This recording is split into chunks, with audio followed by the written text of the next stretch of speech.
So I just got finished pulling Sparkle. I lost my 50-50 to Japard, but still got her and her Light Cone, and I wanted to test her out with Imbibitor Lunae. And you're probably wondering, why not Qingque? Aren't you the Qingque guy? And you're right, but I wanted to do a whole different video for her. There's just so much to cover, and we're gonna do Imbibitor Lunae today and see what her E0 S1 potential is with him. Now, do keep in mind my Tingyun is E6, my Huohuo is E0 or E1.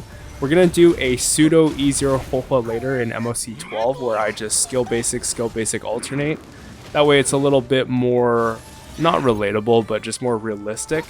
But you're going to see here that even in an Imbibitor team, you're going to have so many skill points that you're just overflowing and never have to worry about it. So it's really comfy to play. You don't need Huohuo. You can run a Lucha, Bailu, someone else, even Japard. Tingyun definitely helps a lot because the extra energy makes it so that he uses less skill points. Because when you ult, you get 2 stacks of, I forget the exact name, but Sakura something. But anyways, by far my favorite thing about Sparkle is you don't need to worry about speed or speed boots at all on your DPS anymore. You can run them on attack percent, HP percent, whatever it is that they favor, and just have Sparkle wheelchair them the same way Bronya does. I don't want to compare Bronya and Sparkle too much, but the one key thing that makes Sparkle work for characters like Imbibitor is she actually goes positive on skill points, which means she can actually sustain the team's skill point needs.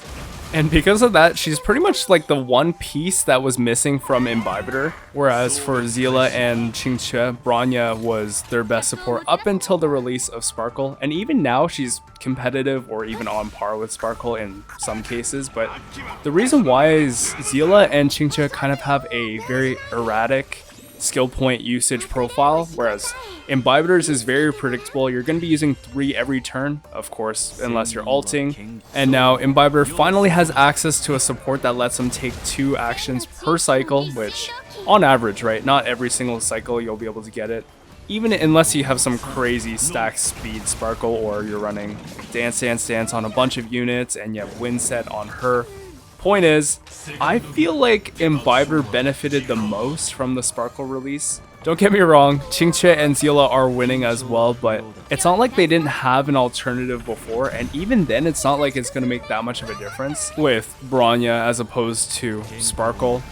Jingyuan, it actually benefits a lot thanks to Lightning Lord actually being buffed by Sparkle's crit damage bonus. So out of our current roster, I'd say that Imbibitor and Jingyuan are the biggest winners of Sparkle's release. I'm sure there's more to come, but just shows how ridiculous she is.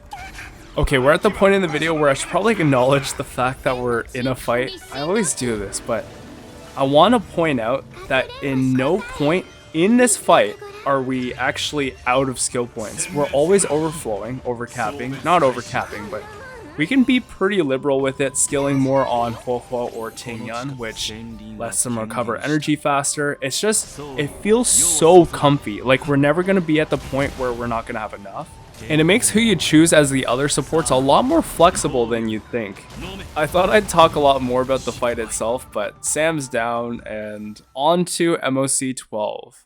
Also, I apologize if you notice something in my voice. I am still a little bit sick, but it's nothing too serious. Okay, I'm going to try to stay on topic for as long as I can, run you through exactly what's going on in my head. Tingyun ult right away, that way we get the 5 energy at the start of her turn. Apply all the buffs to her, obviously target with Sparkle. Use Imbibitor's ult first, that way he gets the last 2 stacks, but also so that we're energy efficient. I'm yapping so much right now. I could go on forever, but we're gonna, remember, I said we're gonna do a skill basic alternating rotation on Huohuo, even though we don't need to. This way, we can simulate an E0 playstyle. We still get the 12% speed bonus, but I don't think it's that big of a deal, especially when we're speed tuned already. Use Sparkle's ult, this way we get all our skill points, Cypher on all our allies. We get to take out the Sanctus Medicus guy before it heals, which is the goal. And we have 10 stacks of the Abyss. I said Abyss. Can you tell I've been playing Genshin?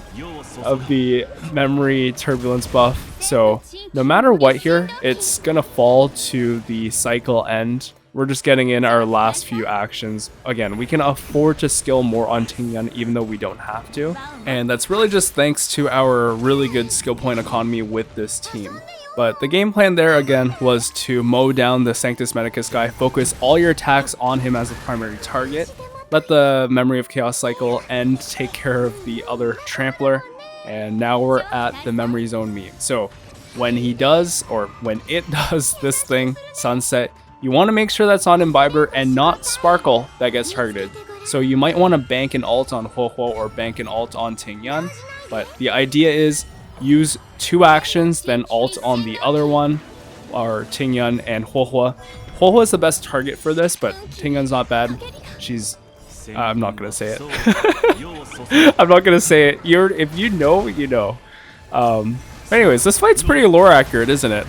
Well, except for the part where we bring her back to life. But anyways, one can hope. And aside from that, you can see that Tingyun gets her energy back. The important thing about using their ult to put them into that trapped thingy, the womb, is that they get to use their ult again once they come out. So the energy used to get trapped is effectively not wasted.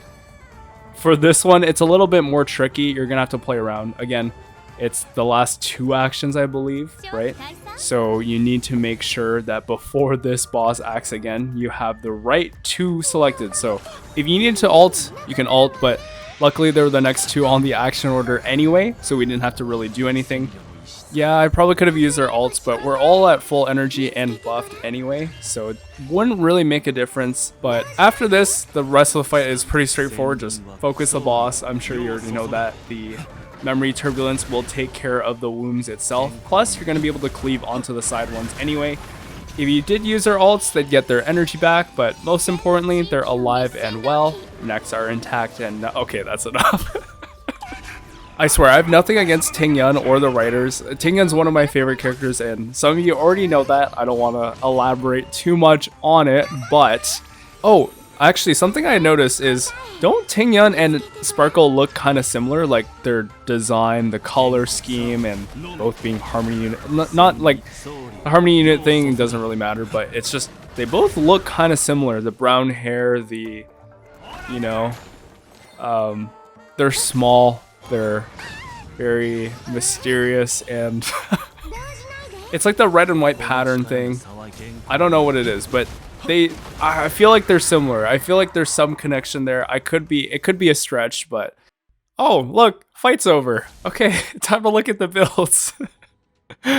Let's look at Sparkle first. We have her on the 160 plus speed build, pretty much just focusing on crit damage, getting enough of effect res for Broken Keel. We got her signature at S1.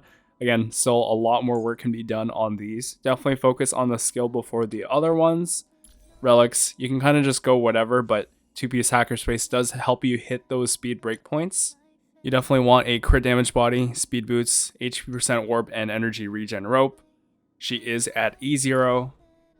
Her Eidolons are pretty good, but honestly, you don't need any of them. But if you were going for them, E1 and E2 are quite decent compared to some of the other limited 5-star Eidolons. Imbibitor Lunae, we have a solid crit ratio as well, running his signature light cone here.